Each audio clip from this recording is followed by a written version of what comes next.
This week, the major news outlets reported the Pope's Christmas message, his message of peace. The Israeli Ynet news site had the headline, "Pope calls for peace in Israel," in Christmas address. The lead-in to the story read, "Pope Francis focuses on peace and condemns Islamist militant autocracies in his annual Christmas message." There is no other church leader whose Christmas speech would gather anywhere near the media attention that the leader of the Roman Church receives. The Queen of England's speech gathered some media attention, but again, nowhere near the same as the Roman Church. Aside from the media attention, tens of thousands crowded into St. Peter's Square at the Vatican to hear the message live.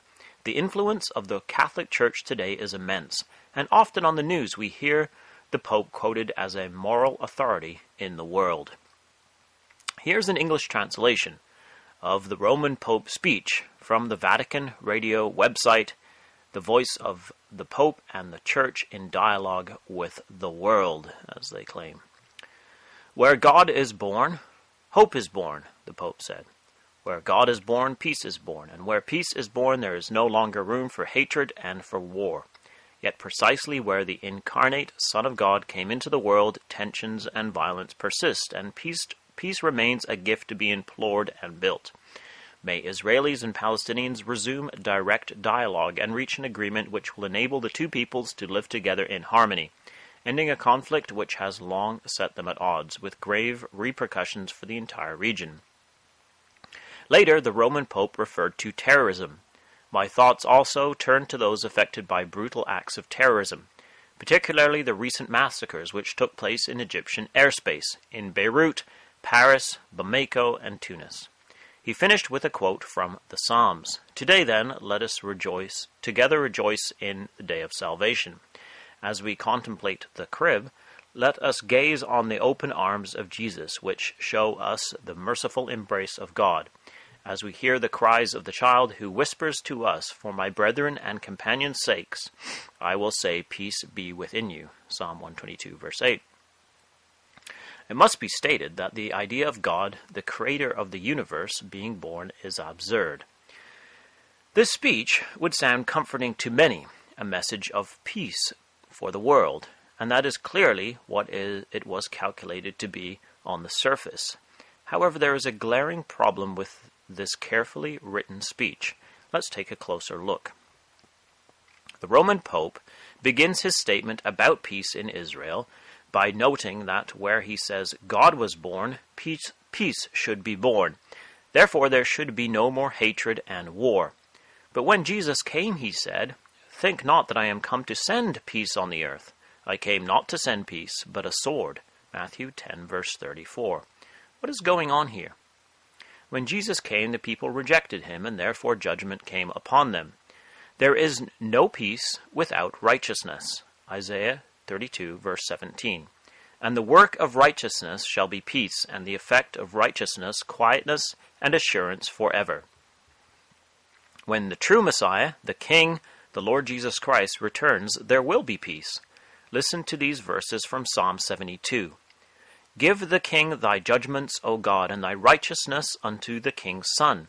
He shall judge thy people with righteousness, and thy poor with judgment. The mountains shall bring peace to the people, and the little hills by righteousness. He shall judge the poor of the people. He shall save the children of the needy, and shall break in pieces the oppressor. In his days shall the righteous flourish, an abundance of peace as long as the moon endureth." The call for peace in Israel, although the Pope doesn't say Israel, sounds nice, but it must be understood within the Vatican's understanding of peace. The Vatican does not wish for peace in the Middle East. They desire a just peace. In other words, a Vatican-approved peace. In Israel's case, this means a Palestinian state with Jerusalem, Israel's capital, and the holy place is internationalized and administered by the United Nations, where the Vatican has great influence. See Bible in the News from May 30th of this year for an in-depth look at this subject. Vatican support for Muslim-Palestinian aspirations. The Roman Pope begins by demonstrating his complete impotence to bring peace to Israel. If he was indeed the king of God's kingdom on earth, as he claims to be, there would be righteousness and peace in Israel. Yet, as he says, tensions and violence persist. Here is what the Pope offers as a path to peace. There is no mention of righteousness. May Israelis and Palestinians resume direct dialogue and reach an agreement which will enable the two peoples to live together in harmony, ending a conflict which has long set them at odds, with grave repercussions for the entire region. What is astounding here is what the Pope does not say. There is no call for a cessation of terrorism against Israelis. Since September, Israel has been subject to a wave of terrorism. Here are some details from the Israeli Ministry of Foreign Affairs website. The recent series of attacks against Israelis is the direct result of incitement by radical Islamist and terrorist elements, calling on Palestinian youth to murder Jews. According to data from Magen David Adom, the Israeli Red Cross, between September 13th and December 23rd, 2015, 24 people have been killed and 283 wounded, 24 of them seriously. As of December 24th, the Israel Defense Force recorded these terror attacks since September: 97 stabbings, 35 shootings, 19 ramming attacks into groups of people. Yet even when the Pope speaks of terrorism, there is no mention of Israel. He said, "My thoughts also turn to those affected by brutal acts of terrorism, particularly the recent massacres which took place in Egyptian airspace, in Beirut, Paris, Bamako, and Tunis." Why is the Pope ignoring a wave of terror in Israel? The Daily Telegraph asked the exact same question in relation to the whole world in an opinion piece in October of this year by Arsen Ostrovsky entitled, "Why is the World Ignoring a Wave of Terror in Israel?"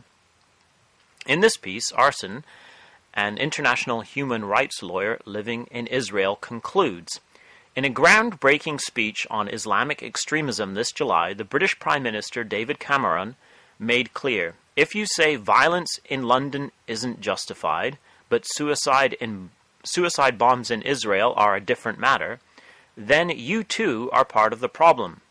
To all those people who fail to condemn this Palestinian terror, or find ways to excuse, equivocate, or minimize it, I say the same.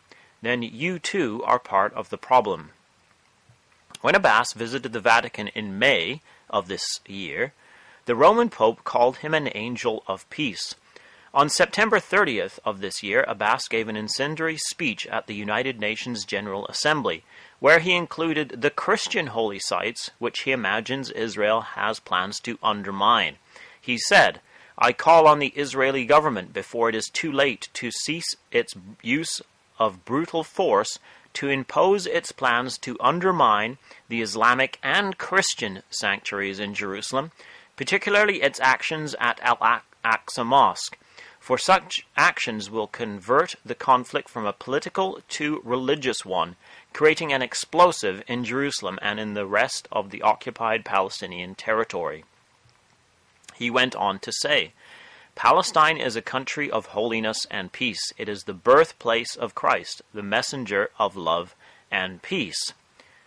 Recently, on the 17th of May 2015, 2 nuns from Palestine, and he names them, were canonized as saints by His Holiness Pope Francis at the Vatican in the presence of tens of thousands of the faithful from around the globe.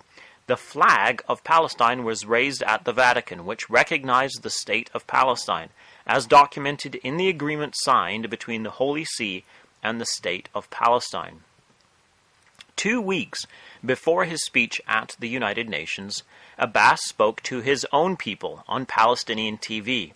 Arsen noted this in an opinion piece in the Telegraph. He wrote, "In a speech on Palestinian TV on September 16th, Abbas proudly stated, 'We bless every drop of blood spilled for Jerusalem. With the help of Allah, every shaheed, or martyr, will be in heaven.' He then added, 'Al-Aqsa is ours, and so is the Church of the Holy Sepulchre. They, Jews, have no right to desecrate them with their filthy feet.'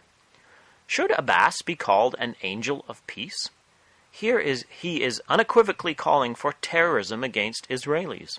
Why is the Vatican ignoring this wave of terror and instead fully supporting Abbas? In the words of David Cameron, you too are part of the problem.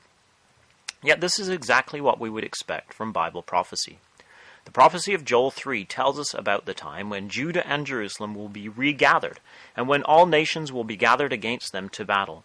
For behold, in those days and in that time, when I shall bring again the captivity of Judah and Jerusalem, I will also gather all nations and will bring them down into the valley of Jehoshaphat. Joel 3 verse 9 says, Proclaim ye this among the Gentiles. Prepare war, wake up the mighty men. Let all the men of war draw near, let them come up. The word here, prepare, is the verb to be holy, to consecrate. So the war against the regathered Jews of Judah and Jerusalem is a holy war, a consecrated war by the nations. Today we see a sanctified holy war against the regathered Jews in the land of Israel. They are preparing and sanctifying a war against the Jews in Israel.